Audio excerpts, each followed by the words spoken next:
एक ऐसी टीम जिसने माइटी ऑस्ट्रेलिया को ओडीआई वर्ल्ड कप के फाइनल में हराया हो।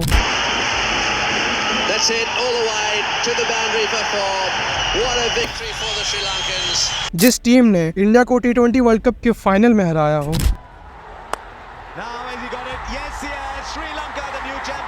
जिस टीम के लिए New Zealand, West Indies, south Africa और इंडिया जैसी टीमों को हराना कोई बड़ी बात नहीं थी। पर क्या हो अगर मैं आपसे कहूं कि वही टीम आज जिम्बाब्वे, नामीबिया और अफगानिस्तान जैसी टीमों से बुरी तरह से हार रही हो, तो क्या आप मुझ पे बिलीव करोगे? वेल, करना पड़ेगा, क्योंकि यही हाल रहा है श्रीलंकन क्रिकेट टीम का 2015 से। जिस टीम के पास एक समय पर कुमार संगकारा, महिला जयवर्धने, सनत जयसूर्या और राणा तुंगा जैसे एक्सप्लोसिव बैटर्स थे और लसित मलिंगा, चमिंडा वास, रंगाना हैरात और मुरलीधरन जैसे डेडली बॉलर्स भी थे, वो टीम जो एक टाइम पर वर्ल्ड चैंपियंस हुआ करते थे।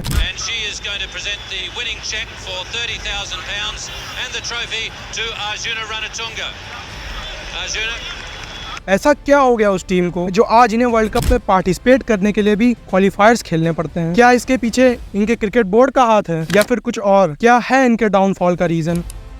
श्रीलंका में क्रिकेट पहली बार ब्रिटिश कॉलोनाइजर्स के थ्रू इंट्रोड्यूस करवाया गया था। वहां पहुंचते ही ये गेम जल्द ही पूरे श्रीलंका में फेमस हो जाता है। एज अ रिजल्ट श्रीलंका की एक नई नेशनल टीम बनाई जाती है with the name as Ceylon, और इन्होंने अपना पहला ऑफिशियल मैच 1926-27 में खेला था against MCC. After this match cricket becomes a very popular and major sport, जिसके चलते 1965 में इस टीम को आईसीसी का न्यू एसोसिएट मेंबर बना दिया जाता है with the new name as Sri Lanka. फिर ये टीम कई सालों तक बहुत सारे अनऑफिशियल मैचेस खेलती रहती है अगेंस्ट ब्रिटिश क्लब्स। फिर देखते ही देखते 1975 का क्रिकेट वर्ल्ड कप स्टार्ट हो जाता है और उसी वर्ल्ड कप में श्रीलंका अपना first ever international ODI match खेलती है। हालांकि श्रीलंका उस वर्ल्ड कप में ज्यादा इंप्रेस नहीं कर पाती और बिना एक भी मैच जीते उस वर्ल्ड कप से बाहर हो जाती है, पर श्रीलंका उस टूर्नामेंट में हर एक टॉप टीम को एक कड़ी टक्कर जरूर देती है। इनके इसी डेडिकेशन और हार्डवर्क के चलते 1981 में श्रीलंका आईसीसी की 8th टेस्ट प्लेइंग नेशन बन जाती है। बट इस टीम को पूरे 4 साल इंतजार करना पड़ता है for their first ever win, और वो जीत आती भी है against world champions India on 6 सितंबर 1985 where they beated India by 149 runs in the second test. और फिर वहां से श्रीलंकन क्रिकेट ने कभी भी पीछे मुड़कर नहीं देखा। उन्होंने 1986 में उस टाइम की स्ट्रॉन्ग पाकिस्तानी साइड को हराकर एशिया कप का फाइनल जीता। उस टूर्नामेंट में श्रीलंका के स्टैंड आउट परफॉर्मर थे अर्जुना रानातुंगा, जिन्होंने अपने क्लासी बैटिंग के दम पर श्रीलंका को एशिया कप का टाइटल जितवाया। पर किसे पता था कि यही बल्लेबाज आगे चल के श्रीलंकन क्रिकेट को हमेशा के लिए बदलने वाला था। फिर देखते ही देखते आ जाता है 1996 का क्रिकेट वर्ल्ड कप। हाँ, वही ओडीआई वर्ल्ड कप जिसे एक अंडरडॉग्स कही जाने वाली श्रीलंकन टीम ने जीता, वो भी ऑस्ट्रेलिया, इंडिया, इंग्लैंड और साउथ अफ्रीका जैसी स्ट्रॉन्ग टीमों को हराकर, विच वॉज टोटली अनएक्सपेक्टेड। और इसी वर्ल्ड कप विन के बाद से शुरू होता है the golden era of Sri Lankan cricket. इस पॉइंट तक आते आते इस श्रीलंकन टीम में कई मैच विनिंग प्लेयर्स आ चुके थे, like Muttiah Muralitharan, Sanath Jayasuriya, Chaminda Vaas, Aravinda de Silva and many more players. Sri Lankan team यही नहीं रुकी, उन्होंने आगे 1997, 2004 और 2008 में फिर से एशिया कप अपने नाम किया by defeating India and Pakistan in the finals. और ये टीम एशिया कप में इतनी कंसिस्टेंट थी कि इन्होंने 1984 से लेकर 2010 तक हर एशिया कप का फाइनल खेला था। और सिर्फ एशिया कप में ही नहीं बल्कि आईसीसी टूर्नामेंट्स में भी 2007 से लेकर 2014 के बीच में इस टीम ने 5 बार वर्ल्ड कप फाइनल्स के लिए क्वालिफाई किया था। 2007 में तो इन्होंने ऑलमोस्ट रिकी पॉन्टिंग की ऑस्ट्रेलियन टीम को हरा ही दिया था, पर फिर बारिश हुई और डीएलएस मेथड की वजह से ओवर्स घटे और फिर ऑस्ट्रेलिया वो फाइनल 53 रनों से जीत जाता है। फिर इन्होंने 2011 के वर्ल्ड कप में भी पूरे टूर्नामेंट को डोमिनेट किया, पर फाइनल में आकर ये लोग फिर से हार गए।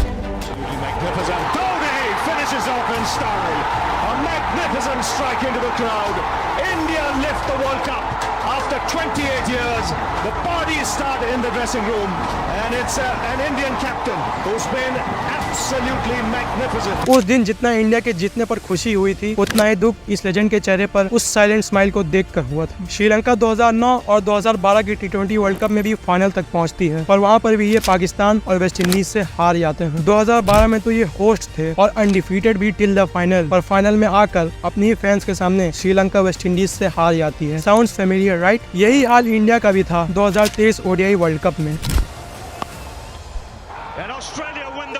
इतने फाइनल्स हारने के बाद भी इस टीम ने कभी गिव अप नहीं किया और फाइनली इंडिया को 2014 के फाइनल में हराकर श्रीलंका ने अपने इस ट्रॉफी ड्रॉट को खत्म किया। पर किसे पता था कि ये इस टीम और इनके फैंस के लिए आखिरी चीज होगी सेलिब्रेट करने के लिए। उस वर्ल्ड कप विन के बाद इनके सभी बड़े प्लेयर्स धीरे धीरे रिटायर होते चले गए ड्यू टू एज फैक्टर और कोई भी आने वाला प्लेयर इन्हें रिप्लेस नहीं कर पाया। ऐसा नहीं था कि प्लेयर्स ही नहीं मिल सके, बल्कि उस कैलिबर और क्वालिटी वाले प्लेयर्स इस टीम को दोबारा कभी नहीं मिल सके, जिसके चलते इस टीम की क्वालिटी खराब होती चली गई। ये टीम आज इतनी वीक हो चुकी है कि 2015 के बाद से इन्होंने एक भी आईसीसी नॉकआउट्स के लिए क्वालिफाई ही नहीं किया है। पर क्या यही इस टीम के डाउनफॉल का रीजन है? वेल, नहीं, इसके पीछे कई रीजंस हैं, like team management and captains. एक टीम कैसा परफॉर्म करेगी ये बहुत हद तक उनके कोच और टीम मैनेजमेंट पर डिपेंड करता है, स्पेशली कोच पर। और अगर कोच ही स्टेबल ना हो तो पूरी टीम पर बहुत बुरा इम्पैक्ट पड़ता है due to constant changes of tactic. In case of Sri Lanka, इन्होंने 2014 के बाद से कई बार अपने कोचेस और कैप्टन को बदला है, which has led to inconsistent performance of the team. और इनके क्रिकेट बोर्ड में भी अब करप्शन बहुत बढ़ चुका है। इसके चलते इन्हें आईसीसी ने पिछले साल सस्पेंड भी कर दिया था for the interference of government on the cricket board. और इस करप्शन की वजह से एसएल क्रिकेट बोर्ड के पास फंड्स की भी कमी पड़ गई थी। ड्यू टू दिस इन्होंने अपने प्लेयर्स की सैलरी में 40% का डिडक्शन भी कर दिया था, जिसके चलते कई प्लेयर्स ने तो खेलने से ही मना कर दिया था और कई प्लेयर्स ने तो सेंट्रल कॉन्ट्रैक्ट छोड़ T20 लीग्स में पार्टिसिपेट करना शुरू कर दिया। But for now all things are normal between players and boards. और अभी श्रीलंका अपने ट्रांजिशनल फेज में है with the new young talents coming up to play for Sri Lanka. So I hope कि ये टीम जल्द ही अपने पुराने फॉर्म में वापस आ जाए और फिर से वर्ल्ड क्रिकेट को डोमिनेट करे। वैसे आप लोगों को क्या लगता है, क्या श्रीलंका कभी वापस कमबैक कर पाएगी या फिर ऐसे ही रह जाएगी? मुझे कमेंट्स में जरूर बताइएगा। इंडिया की चोकिंग के बारे में जानना है तो लेफ्ट वाली वीडियो पर क्लिक करो और अगर साउथ अफ्रीका और पाकिस्तान की चोकिंग के बारे में जानना है तो राइट वाली पर। Thanks for watching.